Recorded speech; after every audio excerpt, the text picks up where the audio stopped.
everybody. Welcome to the Witches Movie Coven on Winter Solstice. We want to wish everyone a happy Yule, Merry Christmas, Happy Hanukkah, joyous Kwanzaa, whatever you celebrate, because tonight we are celebrating movies and witches in movies.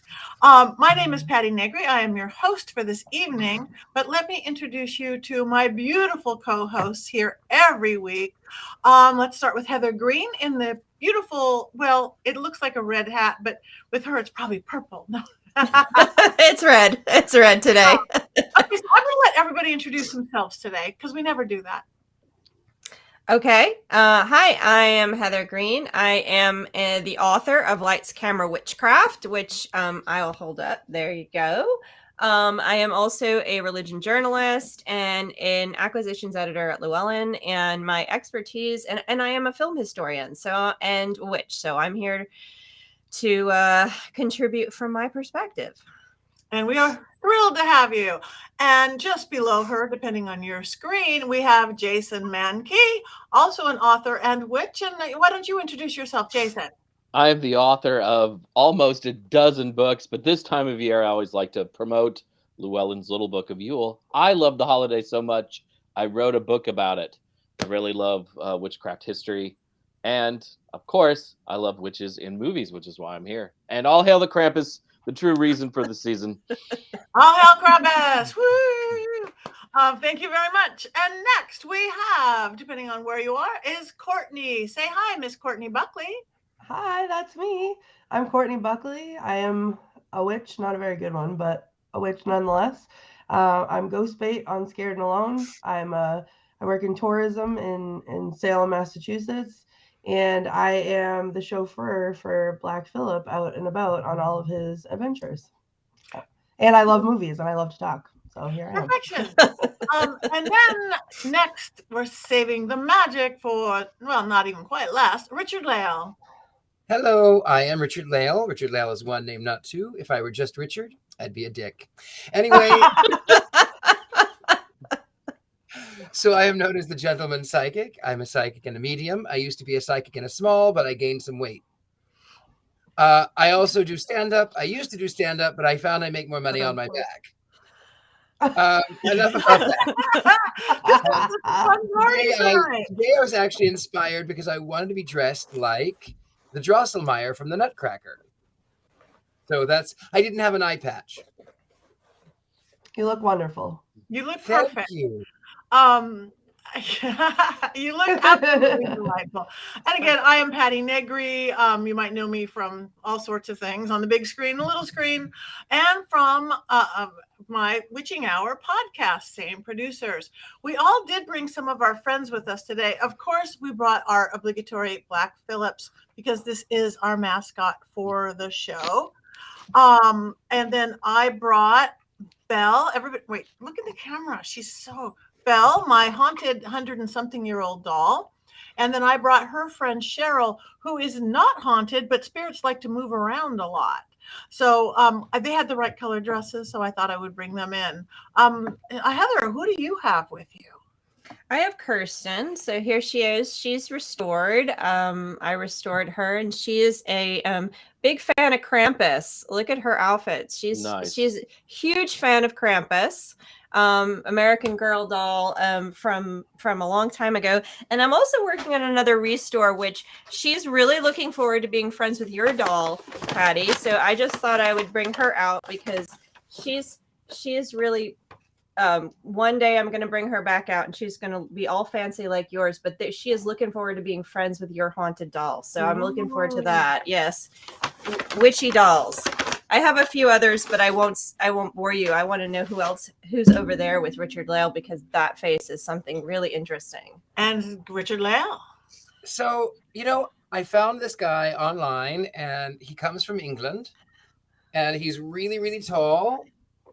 It was in a haunted doll group of all things, though I don't think he's haunted. He's just creepy. But he kind of looks like Willy Wonka, kind of looks a little bit like the Mad Hatter. But he was fun. I thought I enjoy him. He's beautiful. I'm having flashbacks to Scared and Alone, and I feel like if anyone told me I was going to be surrounded by dolls tonight, I might have been too sick to come on. I'm just saying. So you have no dolls with you there, Courtney? No, I do not. I have one maybe that I feel like I might like, but she's not here, and maybe we'll see. I don't know if I'm ready for that kind of attention in my home yet, but I do have Black Phillip, who is Max to my Grinch today. Oh, but I do have something festive that I'd love to share with you guys that I got. Oh, look, there's Black Phillip, a little man about town in Salem. That's amazing. And if you look closely there, you'll see, so we're in front of the Samantha the Bewitched statue that we were talking about before. And I am wearing some Witches Coven movie gear, or Witches Movie Coven merch. And you all can get yours just like me on mysterycontrol.com. So not only did Black Phillip go to Salem, but so did the merch. It was very exciting. But since it's Christmas, I want to show you guys this. I love Christmas, but I do love Halloween. So I don't have a haunted doll, but I do have a corpse ornament that I got. Of course you do. Wow, I need to get my husband with the rim shots tonight. This is good. And then this is the leg lamp from A Christmas Story, but like zombified. I also got a bloody chainsaw and a coffin, and I got them. This is a picture of the coffin. Horrornaments, and I mean, how best to celebrate Yule? So that's how I chose to do it. Perfection. Thank you. Jason, anybody in your court there? I have Skeletor. That's as good as it gets. I watched too many Robert the Doll videos, and I'm terrified of dolls as a result. So just He-Man figures. Jason, I'm proud to be on the same team as you in the doll debate. Yes, it's scary. Yeah. You do not want to go in my doll spa. There's parts everywhere, Jason. Oh. I love body parts, not doll parts. Yeah, you don't want to go back there. No. Courtney, you know how odd that sounds that you don't mind human bones all over your house, but a doll leg. Yeah, isn't that? Oh, hold on. Oh no, I can't find it. I was gonna hold up my humorous and say, "Isn't that humorous?" But it's not in reach right now. So it's a femur instead. My husband to do rim shots from next week. Besides that, it is official Witches Movie Coven night. It is also a beautiful holiday. It is the Winter Solstice. It is the shortest day of the year. It is the longest night of the year. It is Yule. So how does any of my cohorts celebrate, or do you celebrate a special way today? And you can out there too. Put it in the list. Jason. I celebrate like a Roman, which is why I have this giant glass of wine. Yeah. December celebrations were often festive, drunken, and gluttonous, and I have decided to keep to those traditions this time of year. It seems to be going around. My iPhone keeps telling me I'm getting fat. Oh, that's pleasant. Siri is not cool. nice. I know. It's like your weight has changed these last few weeks. It's like, and then it listed like all the diet programs I could go on. It's like, how dare you, fat shamed by an iPhone? You know? All right. I'll start the diet. Yeah, that's. Wow. I should have taken a screenshot. I should have. Anyway, so how about you, Heather? Are you doing anything special for the season? Well, it's middle of the definitely for the season. We have a series of family things we do over December. And since Christmas itself was always a Yule celebration, we do everything on the Christmas day.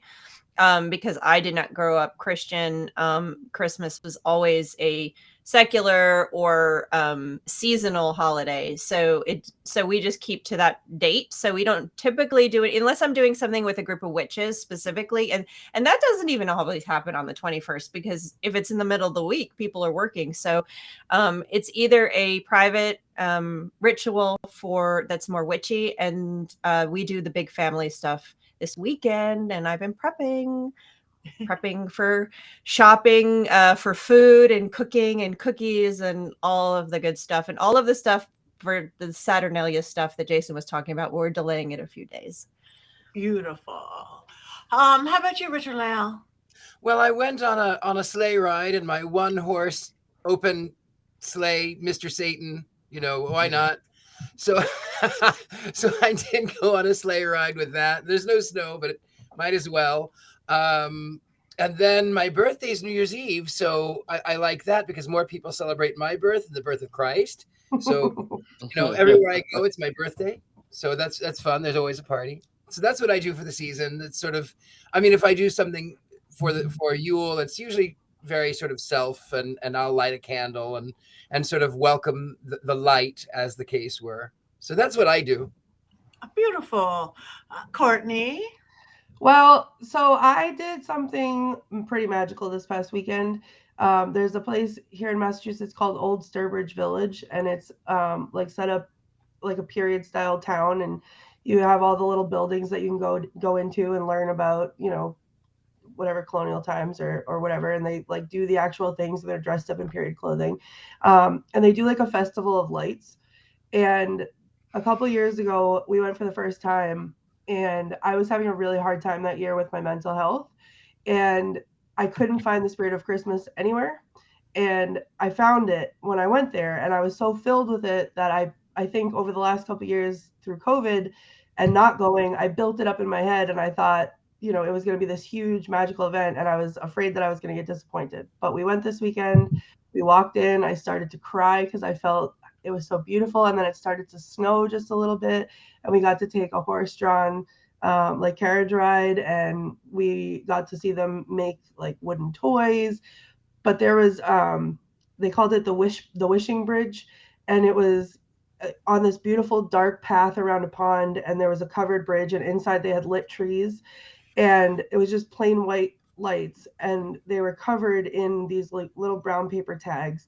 And the people, I'm getting emotional just talking about it, everybody walking through was encouraged to write a wish on the tag and hang it so you could walk around and read everyone's wishes. And that was very emotional. My son wrote a very emotional wish, and it was beautiful. And so I feel like, you know, sometimes I struggle, but I find that Christmas, that magical spirit in different ways. And I think I found it this weekend. But our Christmas does look different this year, and I am looking for some witchy ways to celebrate and to add some new traditions. So if anyone has suggestions on how to incorporate that, I am all ears. Okay. Anybody else? Who did we miss? Nobody? Patti. What are you Joy doing? and Jason. Okay. I have been celebrating for days and days, starting out with, the season is about the return of the light, as Richard-Lael said, whether the Christian, the Christ thing, or the pagan, the Yule, the returning of the light, as the days get longer. So I went to the LA Zoo. Anybody's in LA, and they took the zoo, but put this amazing, I don't know, light show all around. You don't see many animals, but sometimes you hear them in the back. And there's certain areas that you go into, and they say, shush, quiet, animals are sleeping. And there's something so magical. Know that there's these beautiful light shows around all these beautiful animals. I know zoos can be controversial, but I think this one's pretty good, and they're trying really hard, and they have really beautiful habitats for most of their animals. So that was how I started it.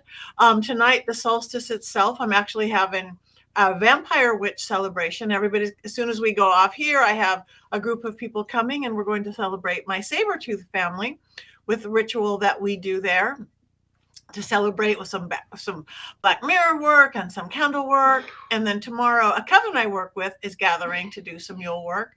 And it's a time, really, it is a celebration. It's not an exact, like certain other holidays that you dance around the maypole on Beltane, you do this or that. It's, to me, it really is maybe a Yule log, bringing in the light, celebration, stories and things. You know, now we get to Saturnalia, you know, again, there's the let's drink and party and put our clothes on upside down backwards. That's a whole different party, but I haven't had one of those yet this year. There's still time. Lots of time. Just wait. Just wait until we go off the air, or I have another glass of wine during the show. Who knows what will happen? Catch it live on my OnlyFans later. Subscribe. That is funny. So let's talk about Christmas movies, shall we? Who's got a favorite Christmas movie? Heather. Okay, no, Courtney. Courtney had her hand up first. Sorry. Well, no, I mean, I just talked a lot, but I have all of the favorite Christmas movies.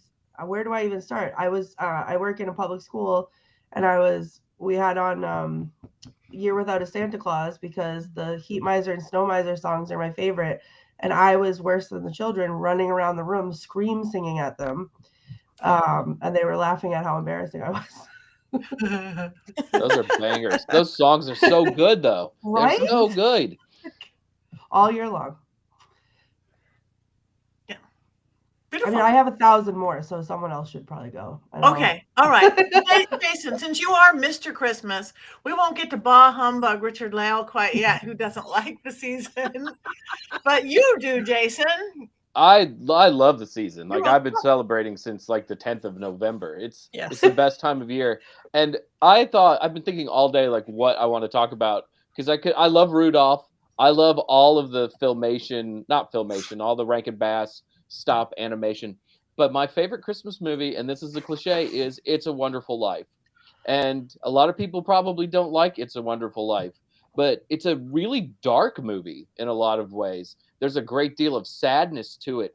And it has this beautiful message about how one life impacts so many others. I think my favorite part of the movie is he goes and he visits his brother's grave. If you haven't seen the movie, George Bailey, the protagonist, he gets to see what the world would be like if he had never been born. He saves his brother's life at one point. His brother in World War II saves an entire aircraft carrier. And then he goes and he sees his brother's grave and he's horrified by it. And the angel who's taking him through this says, everyone died on that aircraft carrier. I mean, it's chilling. It's bone chilling. And I think when we think of that movie, we think of the last 5 minutes, which are kind of happy and hopeful, but there's like real darkness to it. And I think maybe that's why I like it so much. But that whole moral of how we affect so many other lives and how we can make a difference and how these things ripple is something that really stays with me throughout the year. I don't have to watch the whole movie, but I have to watch the last 45 minutes of the movie every year, preferably on Christmas Eve, preferably the NBC feed, so I can pretend that I'm watching it with millions of other people. I honestly think that's my favorite movie too, and one that I can say I've watched more than anything. So I don't know that that's cliche, but it's classic. It is classic. I have a question though before we go on. Why is it we, as witches, and we are all lovely witches of slightly different paths and things, why do we so embrace the dark? We do, don't we? I think more it's fun. because... I think. What? I think it's more fun. I think it's about acknowledging the reality around us. I mean, I think too often people just focus on one thing, and you can't have the light without the dark. You have to have both sides of the equation, and I think witches are just more cognizant of that. I think I agree, because again, I'm a good witch. I work light, all this stuff, but we love the haunted this and the dark this and the spooky movies and the spooky everything. I think it's just life. Just wondered because I mean, you're going, It's a Wonderful Life. It's dark and we like it. I think at least like in my limited form of practice, like I tell people all the time, because when I say I'm a witch, they like gasp and oh my God, it's what? Like, but it's, are you a bad witch? Well, sure, I guess sometimes, because in my practice, like I don't necessarily believe in good and evil. I believe in balance. So if someone does a bad thing and I need to do something bad to right that bad thing, then to me, that's not a bad thing. That's balance. Like it's, I don't know. I don't know how to put it into words better than that, but I think, there's also not everybody feels comfortable in the dark. And I feel like where we are comfortable with ourselves and the way that we practice, we have to be free and, and open to things. Then we're just naturally more comfortable with that dark side because, that's part of it.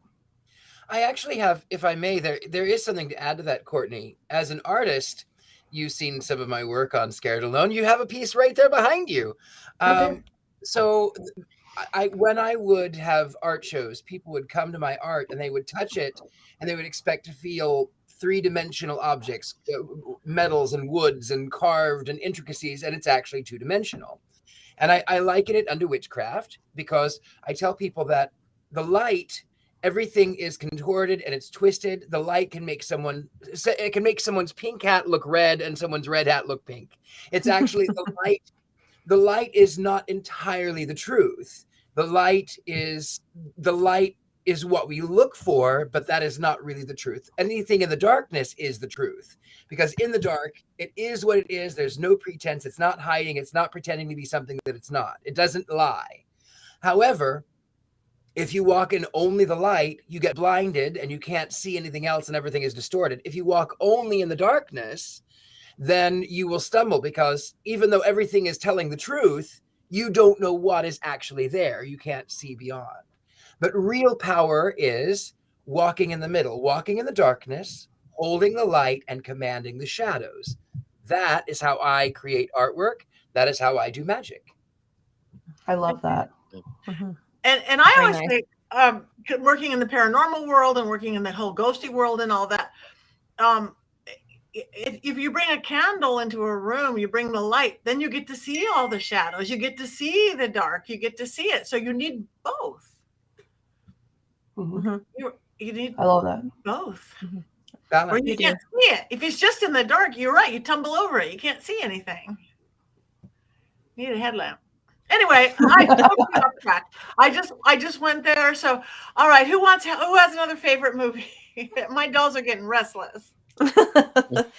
Well, I oddly enough, being a lover, film lover, when I think of this holiday, I think of all the specials. I don't think of a particular movie, although A Wonderful Life is fantastic. I did not watch it every year. And I love the actors, and I love even A Miracle on 34th Street. I do not like that movie, although it's one of the classics that people watch every year. I think of Rudolph the Red-Nosed Reindeer. I think of A Year Without a Santa Claus. I think of those I grew up on. Santa Claus is Coming to Town, all the songs. I mean, and just watching those over and over the years, and then watching them, rewatching them with my kids.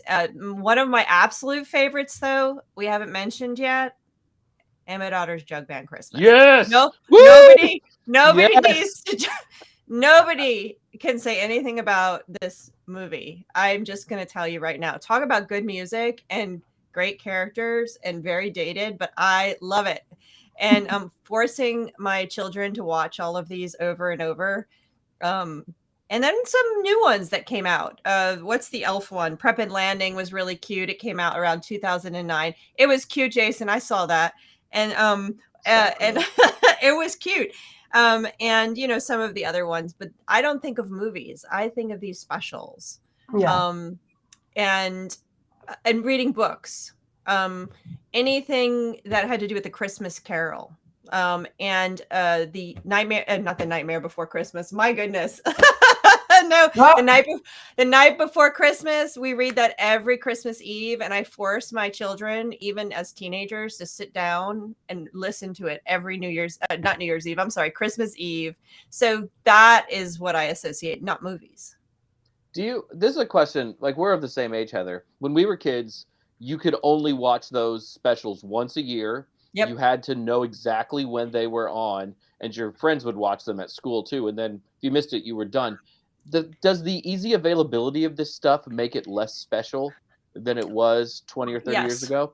Yeah, and I talk about this a lot when it comes to movies and TV in general now, is that the text, if you think about books as being a text, okay? So movies and television specifically is a text, and it's changed because it used to be a gathering event where the family would come around and we'd sit, and you'd have to be there at 8:00 on Tuesday, and the sitcom was only on once a week, and then you had to wait a full week for it to come back, and this was the way we consume these things. And so it was really special. I mean, even The Wizard of Oz, Halloween, that's the only time you could watch it. you know? And so, yeah, it definitely was. Now it's like, well, I could just turn it on then. I could turn it on then. I could watch it 10 times. I don't have, yes, I think it does degrade from how special it is because it's not an event anymore. It's not something you look forward to that happens only at one time.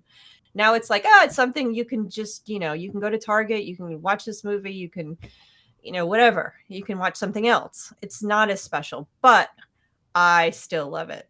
And I still will watch it. And I still will sing the songs around the house, no matter who tries to shut me up. I used to have when I was a kid, a videotape, like a VHS cassette that, because the same thing, you'd have to wait all year and then they'd come on like one time. So finally we recorded it on a VHS tape. So we had all the specials recorded, but it had all the original commercials still in it. And for a long time afterwards, I have to see if my mom still has it because that would be really cool. But we would watch it and like the commercials became like the best part. It became that like nostalgia. But now, you know, I have the box sets on DVD or they're on streaming or they're whatever. So I think I see that too, like with my kid that like, you know, he's like, oh, the Grinch again. Like, yes, I need to watch it 100 times because it's Christmas time, you know, or I need to say, please stop singing the song. No, I can't, you know, Herbie wants to be a dentist and we need to talk about that. And, but it's because we can just watch it whenever we want and it's no big deal.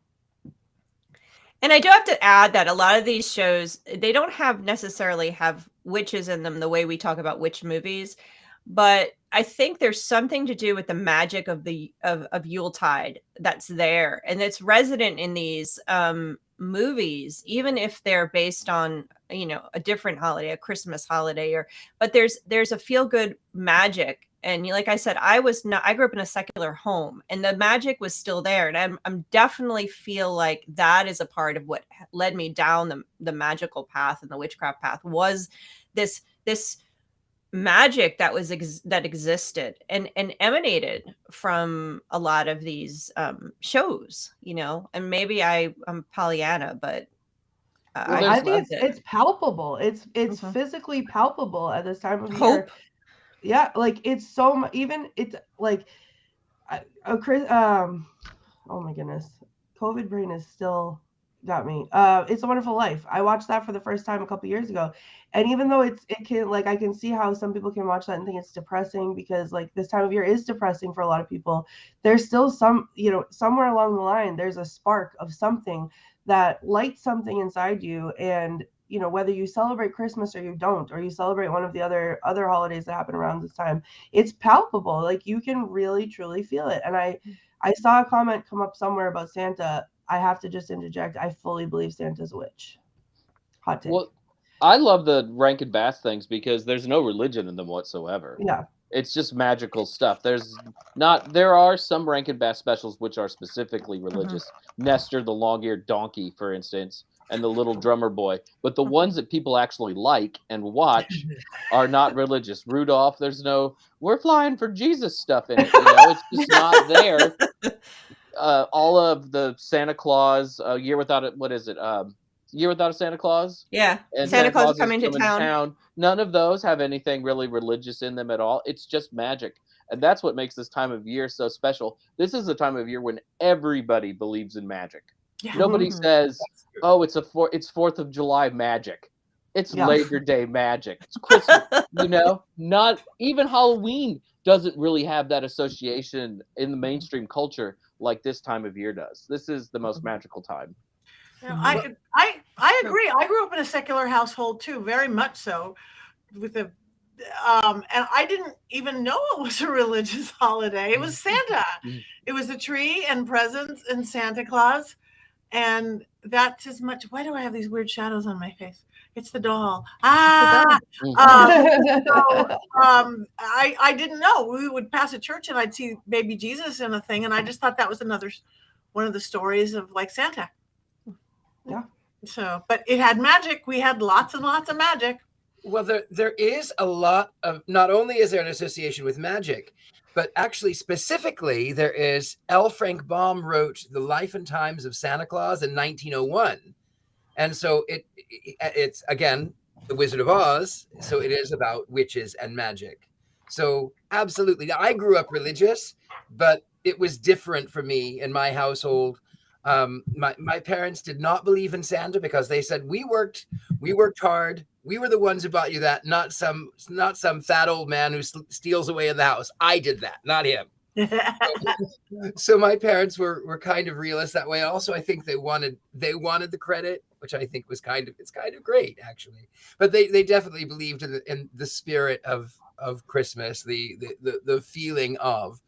So I even though I'm a bit of a bah humbug, I there are elements that I do actually really like. I have a question which probably might have to start with Heather. Robert Hicks, my beautiful friend, Robert Hicks says, there's really nothing in the way of Christmas movies that contain witches. Is there, or is there?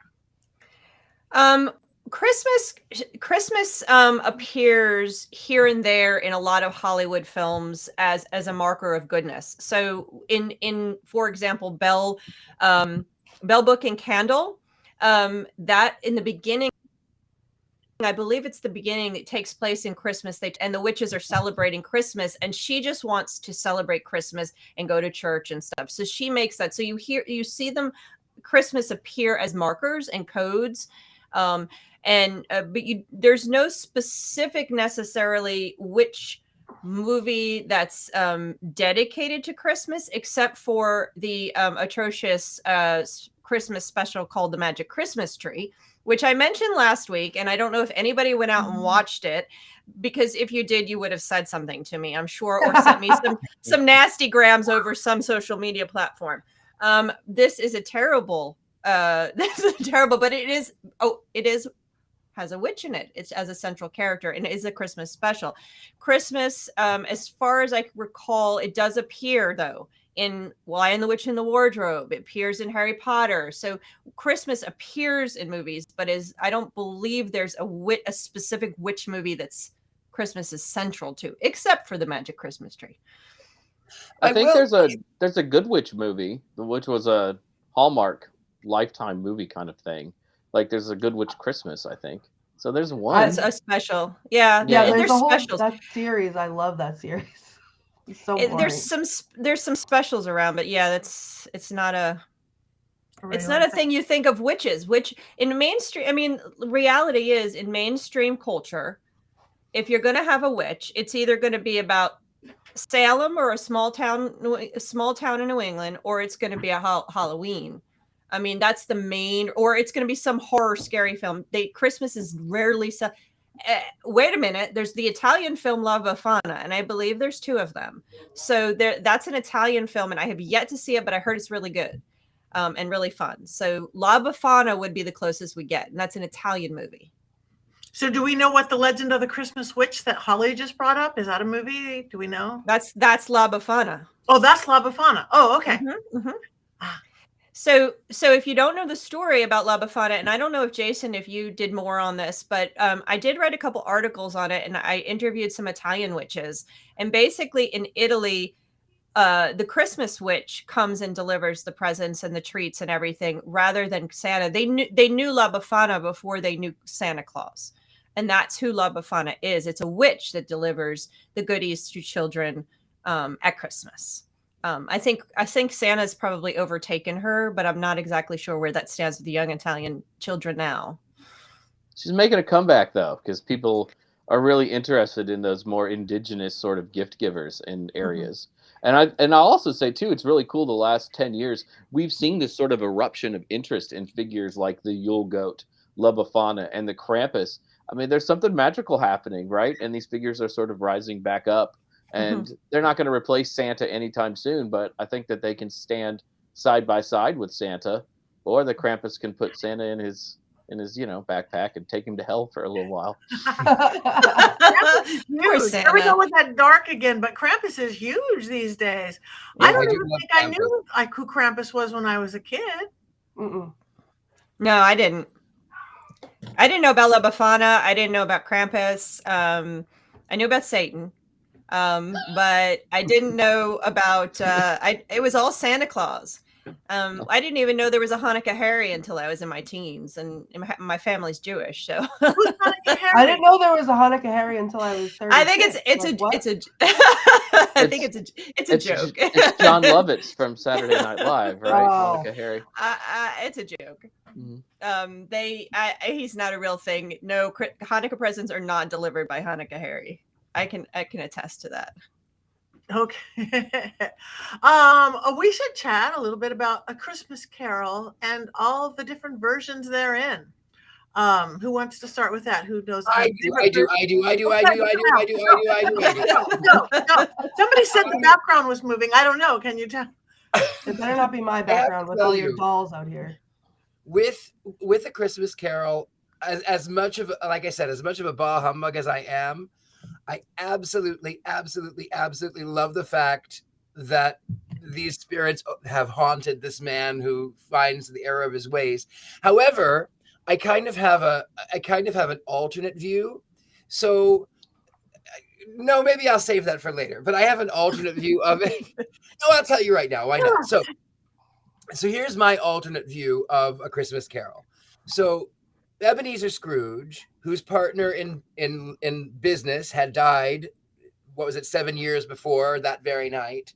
And he Scrooge made certain that there were people who had jobs, that he was a money lender. People came to him, they had money. Now, if I had a money lender who was throwing gold coins out the window, I would think he had gone crazy, and I wouldn't want to borrow money from him because my investment wouldn't be safe. So here he is. The nephew comes in, who's this limousine liberal, who says, "Oh, uncle, why don't you take care of this person?" Well, why don't you take care of him? You're not upper class. You're not exactly poor. You're not like Bob Cratchit and his family. You have a nice townhouse. You have uppity friends. Your uncle is rich, even though they're not. He himself is not really rich. Why didn't he invite Bob Cratchit and family to his uppity party if he was so worried about it? And then these three ghosts, they come in and they threaten him with basically hellfire. What if you don't start giving away your money, you're going to burn forever. And then in mental duress, he starts handing out all of his money. I feel sorry for Scrooge. And I still say Christmas is a humbug. You started the show off so well, Richard-Lael, and now you're like killing me yet again this week. We know the love affair is over. Yeah.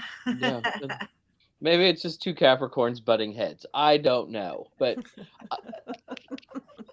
I think A Christmas Carol is great. I think its importance on the Christmas season is sometimes a little overstated. Dickens didn't really invent the modern Christmas, but that story is the most adapted story and the most read story in the English language.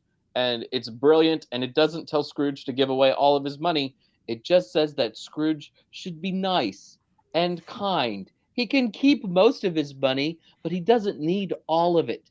Charity, begins in the home. It begins with family, begins with people around you. And that's what it's promoting. Dickens cared greatly about the poor, which is one of the reasons that he wrote A Christmas Carol. And the Muppet Christmas Carol is the best Christmas Carol. Yes. Alistair Sims, that's number 2. That's number 2. It's a good number 2, but Muppet Christmas Carol is the best. And it's actually really, really faithful to the book. It does a great job of adapting the book. I do love Miss Piggy as Mrs. Cratchit. I had a meme come up on my Facebook memories today.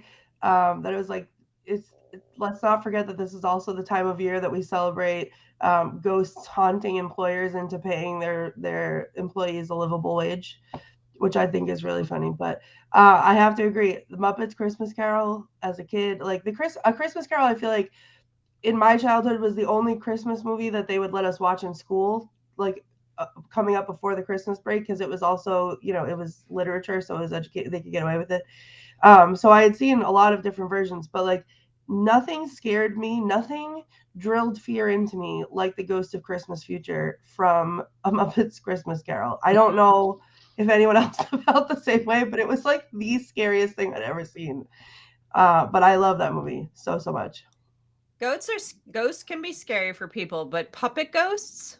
Thank Muppet you. Ghost. Okay. Yes. It's Okay. very scary. I mean, when they would do their ghosts and in their regular show back when I was a kid, I would be terrified because that's just not a ghost, but that's also a Muppet ghost. It seems worse. But this story to me is Christmas. I agree with Jason. The Muppet Christmas Carol is fantastic. I also watched. I was a big Disney fan, so Disney did a version of it with Scrooge McDuck. And I love it, but no matter which version that I watch, whether it's a serious version, whether it's a Muppets or cartoons, I just can't stop crying as soon as he says at the end, what's the line he says at the end? And now I'm going to forget. God bless us, everyone.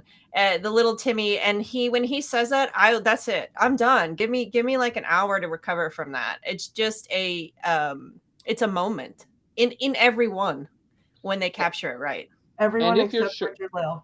And if you're short on time, that is very true. Thank you, Courtney. If you're short on time, the Disney version's actually pretty good because I think it's only 20 minutes. It moves really fast. Yeah. Though the ending is a little messed up where they like really fast forward through everything and Scrooge shows up at Bob Cratchit's house. That just killed me. It's like, no, this is not how it ends. But other than that, it was a special. It was a short special, and when it and the little mouse at the end, God bless us, everyone. Oh my goodness, I'm done. And Miss Piggy, yeah, whatever.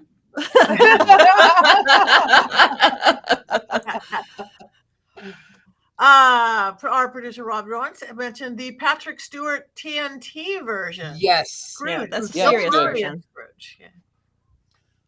Sir Patrick Stewart. That one is one of my favorites, though I have to admit, I really love the Kelsey Grammer version. It's not good, but I really love it. It's a musical, and it's good because it's bad, but it's not so good. But I love it. I do love that one. Also worth checking out is Spirited, which is the new. It's a kind of like an adaptation, but it's sort of like after A Christmas Carol, and that's got Will Ferrell in it and Ryan Reynolds on streaming on Apple, and it's a musical and it's really fun. They did a good job with it. It was nice to. Is that new? I don't know if that's. It just came out this year, and it's nice to see somebody try to take the story forward. And it talks about all the ghosts wanting to haunt a new person every year. So it's really sort of a fascinating take on it. I mean, highly recommended. Highly recommended. I like to jump in here. Someone mentioned the Polar Express in the chat, and I think part of what we're talking about is this love at this time of year for storytelling, and I think that's part of Dickens' the lore of it and the attraction to it is it's a great story, and we love to retell these stories at this time. It's part of the magic is the storytelling. It's again like A Night Before Christmas. That poem is read every constantly, and then we see Polar Express is a more recent story, but it's one of the really big ones, and my kids loved the Polar Express, and it also captured the magic that we're talking about. In fact, there's a train just north of here. I'm in Atlanta, just north of here in Chattanooga, that there's a train that runs, and they dress it up and do the whole thing like the Polar Express, and you can go and take your kids and you get chocolate and hot chocolate, and they take you out. It's a whole big thing. They do Thomas the Tank Engine in the summer, so it's kind of their thing, but they do the Polar Express, and it's a big thing they do down here. So that one is another one that's another great story. And one of the things I love to do was I would bring out the holiday books and the holiday stories from the old ones like Dickens to the more modern ones like Polar Express or I don't remember some of the other stuff. And the kids loved it. Reading the stories around the fire when it actually was cold here, or around the Christmas tree, or around the Yule tree and Yule log. So I think that's part of it too. Can I hop in for 1 second on Polar Express? Because yeah, sure. Heather, you were just talking about like that one line in A Christmas Carol making you cry. And the Polar Express, I love. The animation to me is terrible, but the story is great. And it took me so long to figure this out, like for me to get this, probably within the last couple of years, and I don't know why. But that one scene where that little boy doesn't believe in Santa, and then he gets dropped off at his house, and it's like he's the poor kid. and that's why he doesn't believe in Santa, because he doesn't get presents, and then he believes because he gets a present. Like, I don't know how it took me so long to figure out that that's what that was. But when it did, now I cannot watch that movie without my soul being ripped from my body and like wanting to go out and buy presents for all the children who can't have presents. Like, but I think that is part of the magic. Like, you feel, I'm a person who likes to spread kindness. Like, I'll pay for a car behind me in a drive-thru or whatever it is. But like at Christmas, I would give the shirt off my back just to make sure that everyone can experience the magic. And I think it's like the magic taking on a life of its own almost. But that scene in Polar Express literally tears me apart every time. Aww. It is. That's part of the magic. I like movies like Elf, though, that don't make me cry. Elf is one of my favorites. Will Ferrell, come on. Santa, I know him. Elf is just amazing from start to finish. It's so much fun. I think it might be Will Ferrell's best role out of many great roles, and I love Ron Burgundy. Oh, I love Will Ferrell. I don't think it's necessarily his best, but it is definitely up there. I do love Elf too. Well, it's Will Ferrell. I mean, he can do no wrong. So, almost. I quote that movie Bewitched. daily. That was wrong. Bewitched was wrong. Yeah, yes. Yeah. That's why I said almost Richard-Lael. And the Witch movie he went red on. The Witch movie. It's good on planes. Tabitha says Elf makes me cry when they all sing in the park. I have to give it to her. That makes me cry too when they all sing in the park. Anything about that building of the spirit, like finding that Christmas spirit, makes me cry. Mm-hmm. But Elf is... my son gets so mad at me because he doesn't like that movie because of how many times I've made him watch it. It's like it's played out in our house, but I have to secretly watch it by myself like 12 times a month, every month. That's good. I don't know. I can't watch. I mean, I could watch something once a year for 12, 20 years. I can't watch something 12 times in a row. I can't. Oh, I could rewatch it over, because you know how bad I want to eat that plate of spaghetti, like with the Pop-Tarts on top, and I can't. I just can't. So I just have to watch him do it over and over again. You're an adult. I mean, you can do that. I don't think you should, but you can. Jason, thank you for that permission. I appreciate it. Treat yourself, right? Like I'm gonna allow it. That's what the Romans would have done on Saturnalia. They would have eaten spaghetti with Pop-Tarts. Maybe next week. Mm-hmm. Next week on the show, I'll have it. Oh yeah, and momentarily we're going to talk about next week but last but not least, who do we think is the best Santa? Who's ever played the best Santa? Billy Bob Thornton. Billy Bob Thornton. Well, Rob says Ed Asner is the best Santa, but who was the best Santa? I don't know. I loved Krampus as Santa. That was my favorite. That was my personal favorite. I don't know. I'd have to go and I need to think about that. That's hard to say. I wasn't joking when I said Billy Bob Thornton. I love that movie. I know Ed Asner. He's pretty Santa-like. He is good. Mickey Rooney was the voice of Santa in some of those Rankin Bass specials. Yeah, I think he always will be Santa to me. Yeah. Okay. That voice. Before we end, because I want to talk about what we want to do for New Year's movies, if there's witchy New Year's movies. But before that, we need to do our wands up and wands down. But what are we going to do our wands up and wands down about? Christmas Carol. Christmas. Christmas. Okay, Christmas.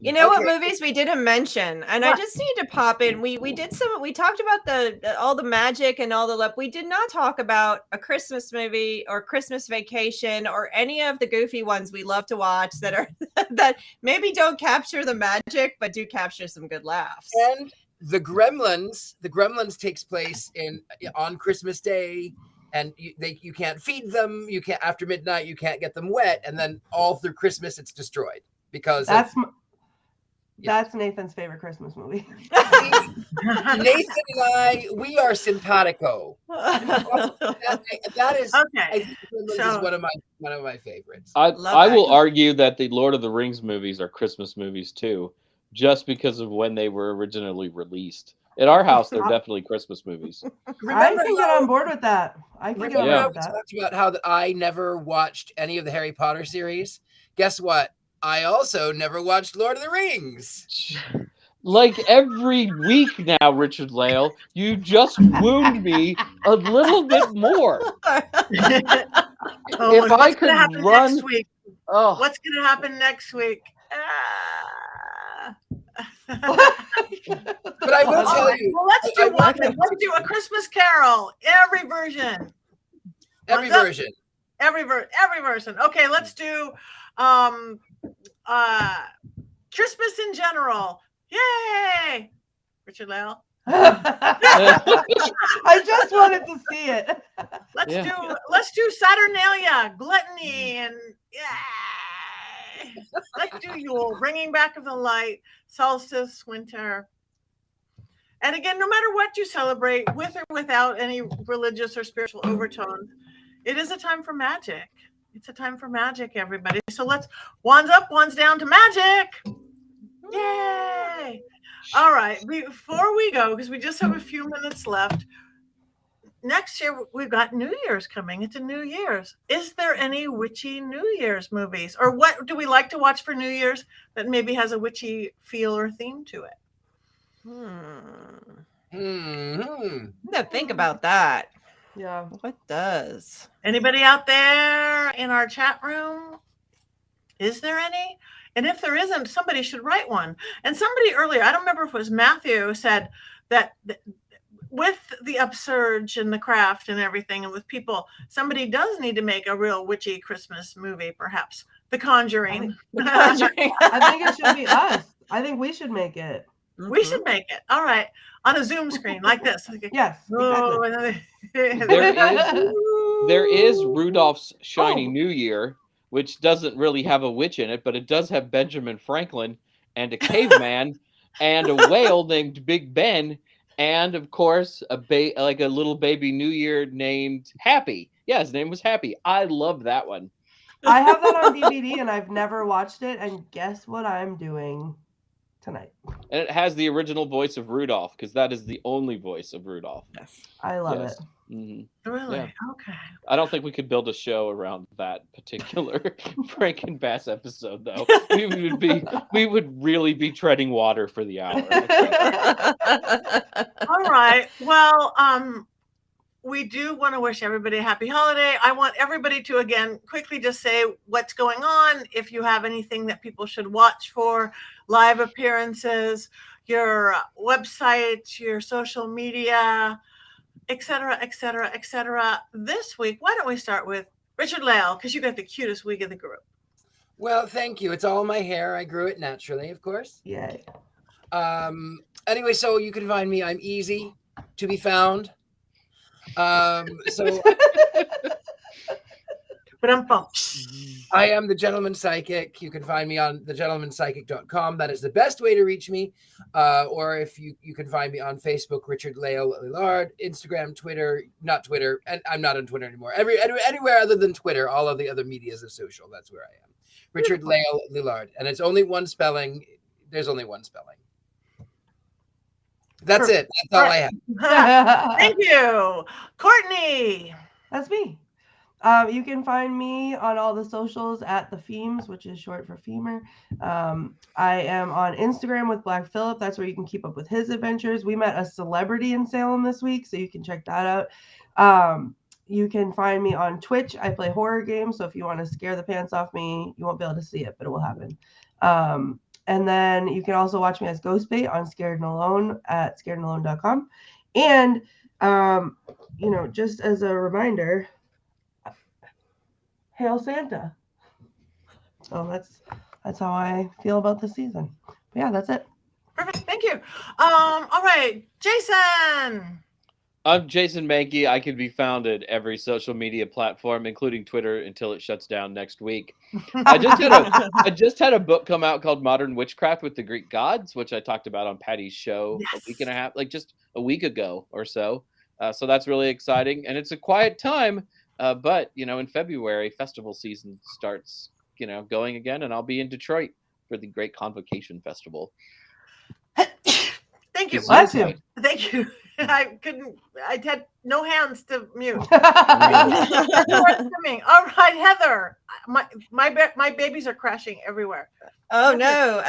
I am Heather Greene, and I am on all the socials, varying names, but you can find me through my website at heathergreene.net, and you can find the links and all the good stuff, as well as a link to my articles that I've written for various outlets, all involving witchy stuff, usually in the occult and all kinds of fun stuff. I also just dropped, or I didn't drop it, but just dropped is the English version of a documentary on witches in movies that I am interviewed in. It's a great one. There's several other people who are interviewed. It's called The Witches of Hollywood. You can rent it on Amazon. I think it's on Peacock and maybe Hulu or Tubi or some of the other places you can find it. But it's called The Witches of Hollywood, and it's got a really good, really obvious promo white with a big witch hat. So there we're talking about witches in movies as well. It's a French documentary, but it is in English. And so that just happened. And yeah, like Jason said, I'll start appearing in places come the new year, different stuff. So I'll be talking about that in a few weeks. Beautiful. Thank you so much. I am Patti Negri. Find me here every Wednesday. Find me on The Witching Hour, drops fresh every Monday, everywhere you get podcasts. My live appearances start in February too, staying home in January. I've got the Dark Water Cruise coming up to the Caribbean. I've got all sorts of paracons and things. So follow us all, like us all. Patti Negri Psychic Medium on Facebook, Patti.Negri on Instagram. Twitter's Patti Negri for the next week that it lasts.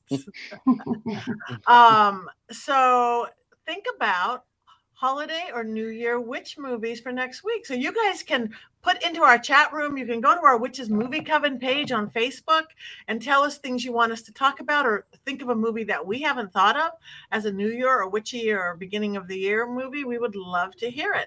And other than that, get some merch. Get yourself a Black Phillip sweatshirt or t-shirt or a big snuggly blanket, and we can all wear them together. Or a doll. We should have this on Mystery Control is what we should have.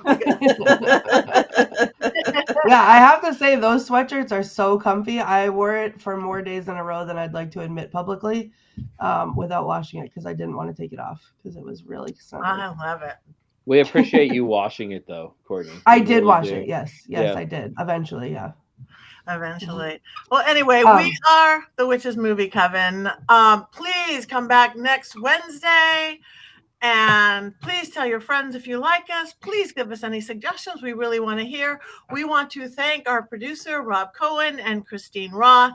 We want to thank all of you for we don't always say what we see, but we are reading it and we love it. Thank you, Scarlett and Gray. Thank you, Robert Hicks. Thank you, Jay. Thank you, Lisa. Thank you, Matthew. Thank you, Raymond. All you folks, we really do appreciate your participation, because that's why we do it live. So thank you. And I think we have one more thing to do, right? You guys have to join in. Juan's ready. Philip ready. Dolls ready. Aunt's ready. No dolls. No. 1, 2, 3.